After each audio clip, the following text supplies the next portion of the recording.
Praise the Lord, God's morning again. एक और बार गहरे दिल की सांस लेकर कहिए, प्रभु मैं तेरे सामने आया हूँ, प्रभु तेरी स्तुति करने आया हूँ। बुक ऑफ जोब हम जब पढ़ रहे हैं ना, इसमें बहुत ज़्यादा इंटरेस्ट नहीं है, वाकई में मेरे लिए भी मुश्किल है, इंटरेस्ट नहीं आ रहा। क्यों? Because it's like speaking something and one thought, साफ साफ वो अपने हृदय की बात कह रहा है, ऐसा कुछ है नहीं जो छुपा हुआ है। And I believe everyone gets understood this कि कितना दिल में दर्द जो उसके है वो अपने दर्द को बयां कर रहा है। भाई लोग यानी कि उसके दोस्त लोग उसके साथ बैठे हैं, बातचीत कर रहे हैं, अपने अपने तर्क दे रहे हैं, और अयूब भी अपनी बात को उनके सामने रख रहा है। वो कुछ बोल रहे हैं, ये जवाब दे रहा है, और यहाँ एक वाद विवाद की सी स्थिति है। उन्होंने कुछ बोला और इसने जवाब दिया, उन्होंने कुछ बोला, इसने जवाब दिया। कभी हाँ करके स्वीकार नहीं कर रहा और कभी ना करके नहीं, पर दोनों के बीच की जो बातें हैं बहुत गहरी और बड़ी अति बुद्धि से भरी हुई बातें हैं। And when we go to chapter 20, Zophar का तर्क, क्योंकि अयूब ने 19 अध्याय में हमने देखा था कल अपना तर्क दिया कि अपने बारे में बताया कि भाई ये बातें हैं, इस तरह से उसने उत्तर दिया। तो सोपर का तर्क यहाँ पर है, जिस तर्क के बारे में जवाब आगे चलकर अयूब देता है। चैप्टर 20 वर्स 1 में लिखा है, तब नामाती सोपोर ने कहा, मेरा जी चाहता है कि उत्तर दूं और इसलिए बोलने में फुर्ती करता हूं। ये बोलने के लिए भी सोच रहा है और बेहतर दिल से अच्छे तरीके से बात कर रहा है। मेरा जी चाहता है कि तुझे बताऊं, तुझसे बात करूं, मेरे मन में क्या है मैं तुझे बता रहा हूं। और आगे लिखा है 3 पद में, मैंने ऐसी चितौनी सुनी जिससे मेरी निंदा हुई और मेरी आत्मा अपनी समझ के अनुसार तुझे उत्तर देती है।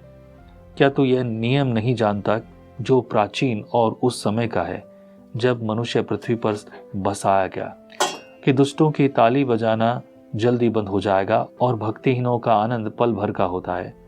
चाहे ऐसे मनुष्य का महात्म्य आकाश तक पहुंच जाए और उसका सिर बादलों तक पहुंचे, तो भी वह अपनी विष्ठा के समान सदा के लिए नष्ट हो जाएगा, और जो उसको देखते थे वे पूछेंगे कि वह कहाँ रहा। 7 पद तक सोपर अपने बारे में कह रहा, मुझे लगता है कि ये मेरी बेइज्जती सी है, लेकिन फिर भी मैं बोलूँगा। बोला कि ऐसा व्यक्ति जो बड़ा प्रचलित हो जाए, जिसकी कीर्ति बड़ी ऊंचे तक हो जाए, वो अपनी विष्ठा के समान समाप्त हो जाएगा। मैंने ऐसे बहुत से लोगों को देखा है, और मैं तो कहूँगा प्रभु ने मुझे धीरज बांधना सिखाया है। मैं अभी भी कई सारी चीज़ों में धीरज के साथ नहीं चलता, लेकिन ऐसा प्रभु ने मुझे सिखाया है, मुझे लगता है। ऐसे बहुत सारे समयों में देखा कि बहुत सारे लोग उठे और अर्श तक, फिर उसके बाद फर्श तक, यानी कि आसमान तक उठाए गए, बड़े ऊंचे हुए। हमारे देश में ऐसे कुछ लोग हैं, लेकिन वो फर्श तक आने में देरी नहीं लगेगी, और ऐसा हो रहा है, और समाप्त हो जाएंगे। लोग पूछेंगे कि कहाँ गया, कौन था, कहाँ चला गया, पता नहीं कहाँ चला गया। वर्स 8 लिखा है इस प्रकार से, वह स्वप्न के समान लोप हो जाएगा और किसी को फिर न मिलेगा। रात में दिखे हुए रूप के समान वह रहने न पाएगा। जिसने उसको देखा हो फिर उसे न देखेगा, और अपने स्थान पर उसका कुछ पता ना हो रहेगा। उसके बाल बच्चे कंगालों से भी विनती करेंगे, और वह अपने ही हाथों से अपना माल लौटा देगा। उसकी हड्डियों में जवानी का सा बल भरा हुआ है, परंतु वह उसी के साथ मिट्टी में मिल जाएगा। चाहे बुराई उसको मीठी लगे, और वह उसे अपनी जीभ के नीचे छिपा रखे, और वह उसे बचा रखे और न छोड़े, वरन उसे अपने तालू के बीच दबा रखे, तो भी उसका भोजन उसके पेट में पलटेगा, और वह उसके अंदर आग का सा विष बन जाएगा। उससे जो धन निकल आया है उसे वह फिर उगल देगा, परमेश्वर उसे उसके पेट में से निकाल देगा। वह नागों का विष चूस लेगा, वह करेते के डसने से मर जाएगा, और नदियां अर्थात मधु और दही की नदियों को देखने ना पाएगा। जिसके लिए उसने परिश्रम किया उसको उसे लौटा देना पड़ेगा, और वह उसे निगलने ना पाएगा। उसकी मोल ली हुई वस्तुओं से जितना आनंद होना चाहिए उतना उसे ना मिलेगा।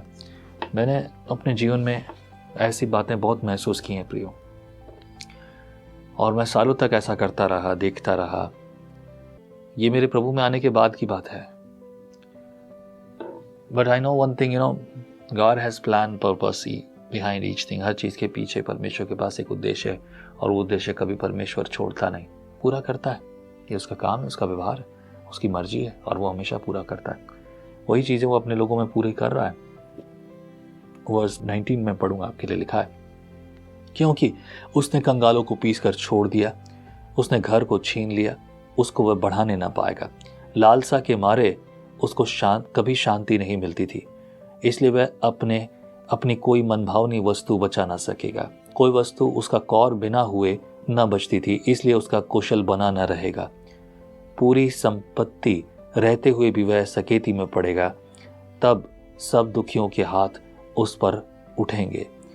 ऐसा होगा कि उसका पेट भरने के लिए परमेश्वर अपना क्रोध उस पर भड़काएगा, और रोटी खाने के समय वह उस पर पड़ेगा। वह लोहे के हथियार से भागेगा और पीतल के धनुष से मारा जाएगा। वह उस तीर को खींचकर अपने पेट से निकालेगा, उसकी चमकीली नोक उसके पिते से होकर निकलेगी, भय उसमें समाएगा।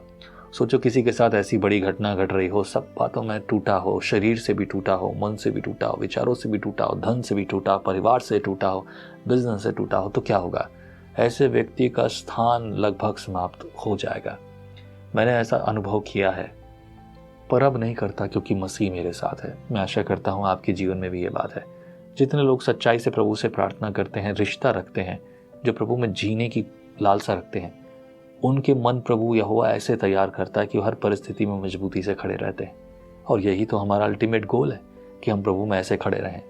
बहुतों को और आपको, हम सबको ये सोचना है, मैं मेरे जीवन में ऐसे ही आपको प्राप्त करता हूँ, परिस्थितियाँ चाहे जो गंभीर हों, but I see and I know that my Lord is with मी।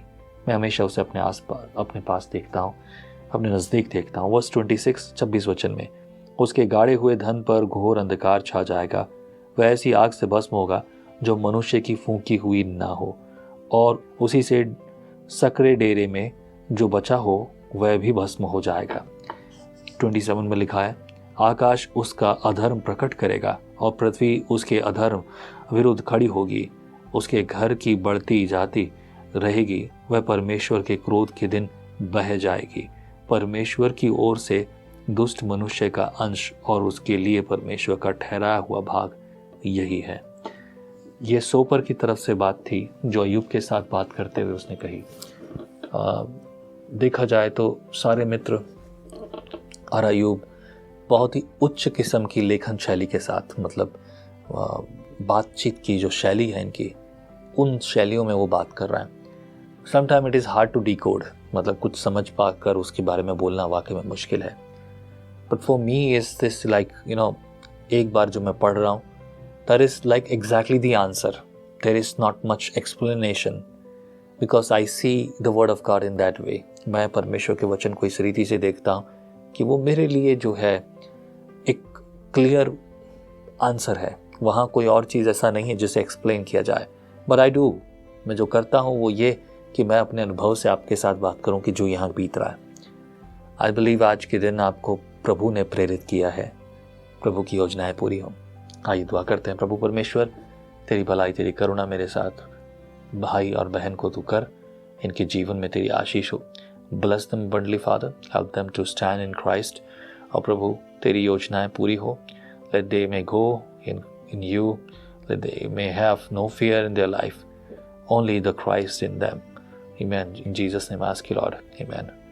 प्रभु आप में बना रहे, परमेश्वर की योजना आपके जीवन के लिए पूरी हो। Amen। Praise the Lord, God's morning। परमेश्वर का वचन जीवन देने वाली रोटी है। आओ हम इस जीवन देने वाली रोटी का और मजा लें विजनरी टीवी पर। हम हमेशा सोचते हैं कि शायद मैं भी बाइबल कॉलेज जाकर बाइबल को अच्छे से सीखता, पर अब आपके लिए है visionary TV, deep Hindi Bible study के लिए।